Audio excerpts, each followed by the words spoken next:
Just waiting for some more people to come on in.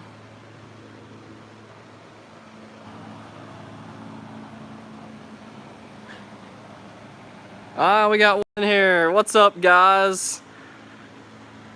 Bryce, what's up, man? Alright, I've been meaning to go live with you guys for quite some time, but I wanted to get you guys together to kind of get some input on the truck and what happened. Of course, a lot of you guys have seen the videos on this thing, so some of you guys know that obviously the front of the crank broke. I'm going to turn this fan off so you guys can hear me a little bit better. It's all kinds of stuff going down in the shop today. It's been wicked hot here in East Tennessee, so I was trying to cool it off just a little bit. Okay guys, so as you all know, in the last video you guys seen where I was wiggling the front of the balancer, and hopefully we didn't do any internal damage to this engine, but what we found was that the front balancer, basically the front of the crank is broke. It worked its way loose, the balancer somehow came loose, and I think it caused some, obviously some issues with the front of the crank there. Listen to this. You guys hear that? The only thing holding that together is the timing chain in the front of the cover. That's it. I mean, I've had a really bad vibration out of nowhere driving home the other day. So she is cooked. And it's kind of sad because, this thing has been together for quite a while, and I really love the little 327, but its time has come. So I wanted to go live with a few of you guys and get some comments and see, what are you guys thinking? Should we keep the 327 in here, or should we do away with it and look at going to something different? I've got something pulled up here I was kind of wanting to share with you guys. So let's do a little breakdown on how much it costs, generally speaking, to rebuild this engine. So what I'm looking at for this truck is it's probably going to be around a $1,200 setup to go roller cam. The machining on it is around $1,200-ish, so we're at $2,400. And the pistons, to go back another 10 over, is going to run me about $500 and some dollars. So I'm almost into $3,000 just to rebuild the Mighty Mouse 327. And I started looking online, and guys, Blueprint Engines actually makes some pretty good stuff. You guys know Cletus, he's got like their 632 Eliminator series in his crazy IROC, and I just kind of started looking around, and this came up. So this is their 355 long block, and it's pretty reasonable. It's around $3,900, so not too bad, and that's really not too far off from where the 327 was at. This was about a 375 horsepower engine. It was in here. I'm going to show you guys underneath. Some of you guys probably haven't seen everything up underneath this truck yet. So up underneath, I've got pipes cutouts, full exhaust, MagnaFlow. Still running the Holley Sniper setup, so there's where everything has been attached. NV3500 has been doing wonderful behind this 327. Hedman long tubes. Of course, you can kind of see where the oil has been running out the front of the timing cover there, so that was my first indicator that something had happened in here. So one other thing, I want to flip you guys around here real quick. I'm going to grab the ladder and go the rest of the way up. You guys are probably wondering what happened to those seats that came out of this car. And I've been wanting to make a video about that for a while, but when the engine kind of decided to blow up, I thought, well, there's no point in doing that. So let's go up here, let's grab the old ladder, go up here to the top, and I'm going to show you guys what we did. So they're not officially in there yet, but they're kind of in there. Check this out. So we're not the first ones to do it, but there is some 5th gen Camaro seats in an OBS Silverado. That's pretty cool. They definitely give the truck a whole different feel when you're driving it. And one thing I noticed is you're kind of to the left just slightly, but it's not too bad. Like, you can still reach the shifter and everything, so I'm probably going to leave this alone. Some of you guys didn't know this. Check out the mileage on this truck. This thing, oh my gosh. Nothing about it is original. So here's the switch for the cutouts though. You can hear them opening them up and closing. So that's a set of pipes cutouts. And there's where I mounted my sniper, and everything runs up underneath the steering column through the dash. I'm going to try to pop the hood. I've got the hood popped, but it's going to be really hard to show you guys this on the lift because it kind of can't really move right now, and it's a little bit sketchy to do this on 4-post lift, but you know what, we're going to do it for the vlog. Woo, that's sketchy. I don't know if I can get over here, guys. I don't know that I can actually pop the hood to show you guys the engine. A lot of you guys have seen this thing in videos. I actually can't even pop the hood, sadly. I can't even reach it. But there's a little update on the truck, and I want to get a little bit more input on this thing. So I do have, however, we're way up here on the lift right now, but there's a 5.3 over there with very low miles on it, and it's very enticing to just install that. And I definitely have gave that some thought, so I want to show you guys this little engine over here. A lot of you guys are probably screaming at the top of your lungs, do it! But I've got so much small block stuff that I don't think it's time yet. I really don't. Dude, I appreciate that. Yeah, this thing, I'm trying not to go too far with it. You know, it's just kind of a clean, as clean as you can keep it without going too far. And Sniper does a really good job of doing that too. Go big or go home, dude. I agree. Like, I've been looking at online, and there's a couple different engines that I really like. There's a 421 small block that Blueprint engine sells, and unfortunately, it's a little bit out of the price range. You know, we're not sponsored on this channel. This is not a channel that's gonna do some $40,000 build.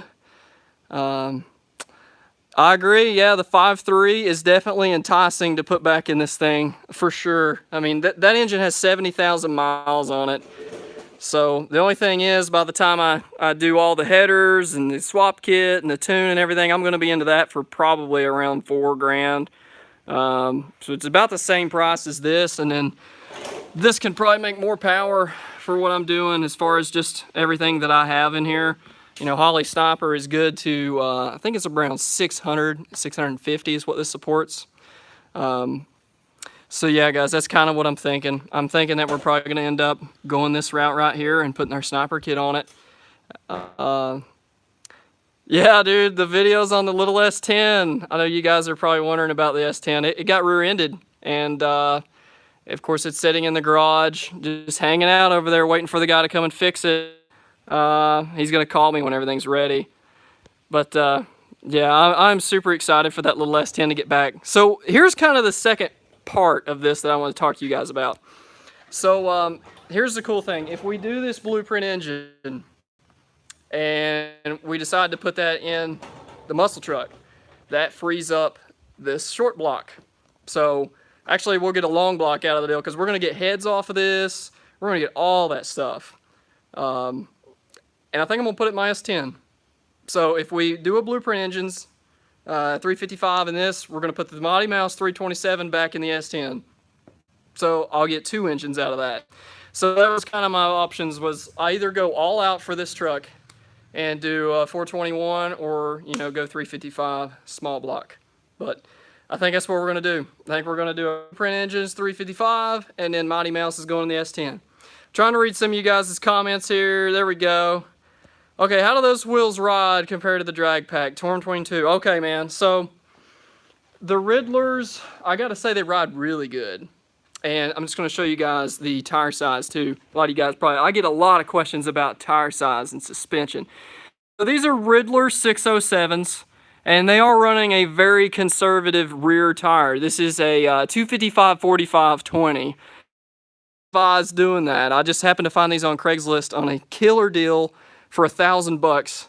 I mean, these wheels alone are worth $1,000, so that's why I bought it. I would run a 275/40 or a 285/40 on the rear, and I'm running in the front, can't remember actually, 245/40/20 in the front, and yes, you will be doing a lot of trimming. You can see there, had to notch all this out so it actually would tuck. Yeah, this is a 4.6 drop, in case you guys are wondering. This thing is C-notched. It does have an Eaton posi underneath it. There's the C-notch. It's been holding up really well. The cow tracks, of course, those made a huge difference, guys. If you're wondering about like the wheel hop and traction issues and stuff like that, man, cow tracks for sure. You gotta watch it going over railroad tracks or like something. I mean, it's seriously super low. You've got to watch going over stuff with that. You'll drag them off. Very, very easy to drag them off. But yeah, this thing has been an absolute joy to drive, and I'm really gonna miss the 327. But that's the other half of this too, is that, you know, if we pull the 327, we put too much power behind this little NV3500, it's gonna grenade itself. It's not gonna hold a 500 horsepower, you know, 383, sadly. And right now I've got a little girl coming, so I really can't be blowing 12 grand on an engine and drivetrain. That's really what I'd like to do, but the smart thing is to put it back to where it'll run and drive with a good cam, and then we're gonna build another engine for the little S10. So the Camaro, I pretty well got it done now. This thing is about as far as I'm willing to take it. Of course, it's a cam only car. This thing makes right at 500 to the wheel, so it's a pretty strong little car. It's got a MagnaFlow 3-inch exhaust all the way back. It's straight pipe. There's no cats, mufflers, or anything on it. And this is my old man's car, 67 Camaro. This thing is, oh man, it's just like a time machine when you step into this thing. It's a built 700 R4 in it. It's got like some TCI, the little shift kit. So it's pretty snappy. And this one's also got a 342 gear. I think he's running a Yukon setup in the back. Oh, thanks, man. This thing, I'm telling you, I love this car. I'm so used to the new ones, I was looking for the handle. It's totally old school, dude. All right, let's pop this hood, show you guys around. Oh, yeah. So this is it's actually a D-stroke small block. So this is a 30 over 350 with a 327 style crank in it. So it comes out to like a 343, somewhere in there.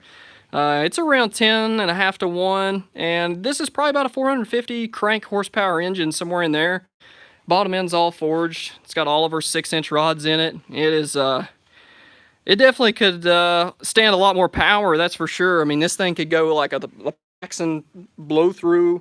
And you could do a supercharger easily on this thing and crank it on up. Of course, the transmission is probably not going to like anything past about 500 horsepower. So he is also in the same boat as me, with the transmission being kind of the whole holdup. As far as bringing this thing to street fights, man, this is more of a roundy round style car. I probably would do it, but this thing, I've more or less built it for going, you know, autocross, circle track stuff. I have done it, so I have had this car on autocross quite a lot. That's where some of the rock chips came from. And this thing is an absolute blast to drive fast. That rhymed. I totally didn't plan that. So check out these Recaros. I want to show you guys this real quick.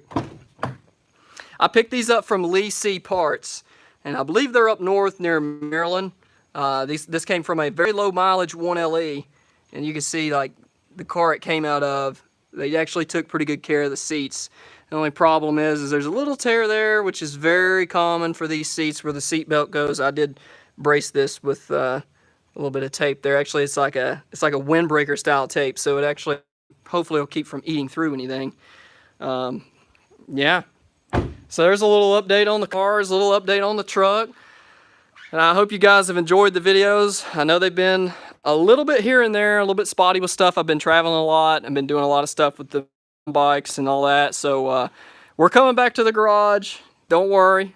And I'll be documenting everything that we do to the gray truck. We're going to document every bit of that. So you're going to get to see this engine come out. Everything that was done to put it in is going to be basically just reversed. So, oh yeah, and one other thing. I get a lot of questions about fuel and the pump and what did you do. So, okay. I still got the box for it if I recall. But it's a Walworld 255. And I'm actually running the stock sending unit. Check this out. So this is a stock sending unit. And the pump that came out of it is a little in-tank pump that actually you can use Holley sells them. It's an Excel pump. The Excel pump that I've got supports up to 700 horsepower, and the Walbro that's in this truck now is good to, I think it's right at like 500. So you're probably wondering, why do you have two pumps? All right, well, I thought I had an issue with the fuel pump and stuff. I had a lot of misfiring, and it was just running poorly. So I replaced the fuel pump, and it kind of helped a little bit of that. And kind of at the same time, I had a battery going bad. So Holley Sniper does some really weird stuff, guys. So like if you do Sniper, just make sure your wiring is 100% correct. You do not want to skimp out on wiring. So let me see if I've got this little Excel pump. It's actually been a pretty good pump. I can't complain too much about it, but it's a pretty neat pump. It looks like the stock one, and really handy for LS swaps or Holley EFI. Here you go. Finally, I found the pump. Sorry, guys. You guys have been asking about this. So here's your part number. If you're going to LS swap your truck and you want to have the stock sending unit in it, part number is 75169. There's your part number. So guys, use this pump. It works with everything in the stock sending unit, and it'll run. So it runs Holley EFI, it'll run an LS, whatever you're trying to do with it. So guys, thank you all for tuning in. This has been just a hodgepodge of where I've been, where the cars have been, and where they're at. So there's kind of where we're going. Thanks again for like all the years that you guys have followed this truck around, and just seeing it progress and go through all these changes. It's been insane, and I have enjoyed getting to share that with you guys. And now this is kind of the second part of this whole thing. And there's a lot more than just engine stuff we're going to do here. We're going to finish and put those seats in, bolt them in the rest of the way. The truck's going to get new paint. We're going to redo the headliner. We're going to do a console in it. Probably going to do coilover. Concept sells a coilover kit with a power steering like rack and pinion kit. So it's going to be insane when I really buckle down and get this thing finished up. I'm so excited for that. Well guys, I'll try to get some more content out to you. We're going to pull this motor very soon. I've got a few things also coming back from the machine shop. So there's a guy right now that's on the look for another small journal block for me. Supposedly he's got one that's already bored 10 over. If he does, I may just go ahead and get that and then start tearing this thing down. So you guys are going to see some videos very soon on the muscle truck. And if you're wondering where the stock engine I forgot I had this. So this is the stock engine out of that truck. This is a little 4.3 liter with an Airson cam and an Edelbrock intake, a Performer intake, and what else did I do to this thing? It had like little shorty headers on it and stuff. It was a fun little engine. I actually had this truck, just a backstory real quick. This truck is actually my first vehicle. So when I had this thing, it was clapped out with like 330,000 miles on it, and we ended up rebuilding this and stuffing it back in there. And after about 4 years of working in parts and just fooling around, I'd saved up enough money to build me rocking little high compression 327, and that's what's in it now. This engine that's in it now, like I said, it's 375 horsepower, and it's around 10.8 to 1 compression, so it's actually a pretty hopping little motor. But it's all cast crank, stock rods. It's got a set of Speed Pro pistons in it, and they had a pretty good sized dome on them. And I remember doing the compression calculator was like 10.8 to 1. It's got 041 heads on it. It's a really stout engine, honestly, and the block and stuff actually came out of this car. So originally when parents bought this car, it had the 327 in it, and it was kind of sick-like. Had the mismatched piston in it, and it's just running really rough. So they yanked that out and donated the short block to me, and then I kind of built it up from there. So it's been fun, but I can't wait to see what comes next for this. So the 18 of you guys that's out here are getting the scoop on this before YouTube or Instagram. I want to thank you guys again for watching, and thanks for tuning in. We're going to do more stuff like this, so if you guys like doing the live stuff, let me know. We'll just come out here and talk cars and talk future plans, and any questions that you guys have, just shoot me a message. Thanks again for watching, guys. Out.